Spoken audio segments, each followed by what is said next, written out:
Voici tout de suite une comédie vaudevillesque que l'on doit à Éric Assous, l'heureux élu, qui rassemble pour la première fois sur scène le duo Yvan Le Bolloc et Bruno Solo. L'histoire du nouvel élu que Charline veut présenter à ses amis. Il est beau, riche, mais ses idées racistes et réactionnaires perturbent quelque peu la soirée. Les recettes du succès du tandem de Caméra Café par Sarah Lasserie. Le super duo de Caméra Café est de retour après la série télé et les deux films qui en découlent, Espace détente et Le séminaire. Bruno Solo et Yvan Le Bolloc se retrouvent 8 ans après, mais sur scène au Théâtre de la Madeleine. Donc, la dernière fois que je vous ai vu ensemble, elle avait carrément la main sur ta cuisse. Sur ma cuisse côté genou. C'était son maximum, elle a jamais voulu coucher avec moi. Alors Bruno Solo et Yvan Le Bolloc se considèrent-ils plutôt comme un duo culte ou un vieux couple?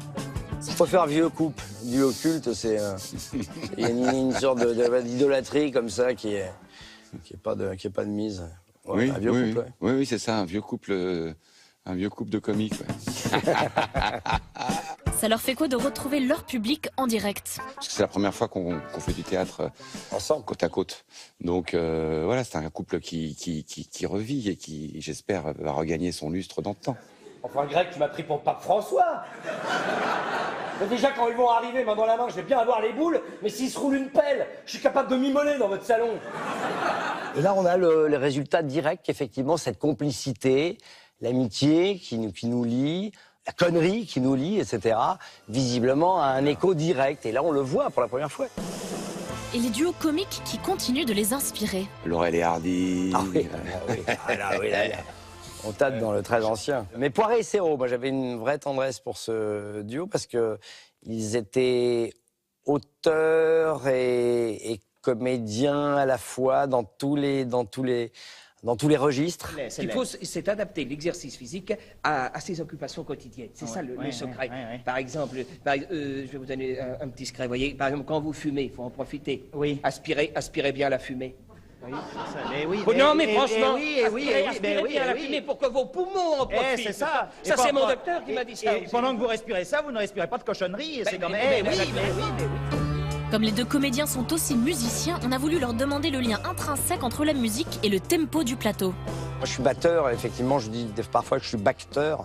Je sais que la batterie, le rythme, m'aide beaucoup dans mon déplacement, dans mon jeu, dans le sens du tempo, des phrases, la dynamique des phrases et tout. Le public a besoin d'être dans cette dynamique et tout, qui peut être jazzy, qui peut être rock'n'roll, qui peut être une valse, qui peut être un passo doble. Et pour faire hommage à mon ami qui adore ce mot, il le place dès que possible. Il demande un passo doble, même à la place d'un plat, des fois. Dès qu'on travaille sur un projet, et si on l'appelait ça passo doble? C'est un petit private joke. Dans L'heureux élu, ils interprètent un groupe d'amis qui rencontrent le nouveau fiancé de l'une d'elles, sauf que celui-ci s'avère être raciste. Une comédie de mœurs écrite par Éric Assous. Jeff. Non, Joseph. Jeff, c'est pour les intimes. Comme nous sommes quand même dans un boulevard, même s'il y a un fond un peu tendu, un peu presque, pas presque, un fond politique et sociétal important, on tire tout ça vers le rire, évidemment. Tu dis que tu l'as touché au ventre. Le Chicano? Ouais, pourquoi? Parce que le ventre, c'est vaste. Quelle partie du ventre? Le foie, l'estomac, le côlon? Mais s'il n'a pas touché d'organe vital. Non mais le ventre c'est vital, Mélanie, hein. Tu peux pas vivre si t'as pas de ventre. Hein. Le rapport à la violence, le rapport à l'autodéfense, le rapport à l'autre, à l'étranger, qu'on considère en fonction comme une source d'ennui ou de richesse, en fonction de là où on se place. Il y a un arrière-goût, en fait, quand on sort du spectacle. Certes, on a bien rigolé, et il y a quelque chose qui reste du domaine de l'interrogation. Et quel est leur rituel de vieux couple avant de monter sur scène? Dans les vieux couples, on connaît nos manies. Oui. Et tous les soirs, il va me dire, tu as bien ton téléphone dans la poche? Alors, Pas sur scène, hein. à la coulisse. Et tous les soirs, je vais dire, oui, Bruno, il est bien dans ma poche. Non, mais si Voilà. tant est que je lui ai dit quelques fois, effectivement, c'est parce qu'il l'a oublié suffisamment de fois pour que je me permette de le repréciser. Allez, vas-y. Ah bah oui, mais voilà, c'est les vieux couples. Mais je te connais.